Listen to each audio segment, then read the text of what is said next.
জনাব জিয়াউদ্দিন শিকদার জিয়া ভাই সহ অঙ্গ সংগঠন এবং বিভিন্ন ওয়ার্ড থেকে আগত মহিলা দল সহ সবাইকে আমার সশ্রদ্ধ সালাম, আসসালামু আলাইকুম। আজকে বেশি বক্তব্য দেবো না। আমরা খালেদার জন্য দোয়া করব, প্রাণ করে দোয়া করব, আল্লাহ যেন তাকে ব্যস্তবাসী করুন এবং তার পরিবারকে যেন এই শোক কাটিয়ে উঠতে পারে এবং আমরা যারা আছি, যারা শোকে শোকান্বিত, আমরা যাতে শোক কাটিয়ে উঠতে পারি সেই জন্য মহান রব্বুল আলামিনের কাছে আমরা দোয়া প্রার্থনা করব।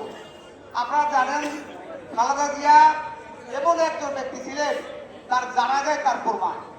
শুধু লক্ষ লক্ষ না, কোটি কোটি লোক, শুধু বিএনপি না, দল মত নির্বিশেষে তার জানাতে অংশগ্রহণ করছে।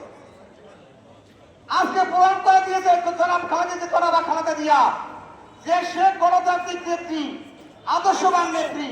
সে দেশের জন্য সে বলেছে আমি আমার মৃত্যু হবে কিন্তু দেশ ছেড়ে আমি যাবো না, আমার দেশই হয়েছে আমার আসল স্থান।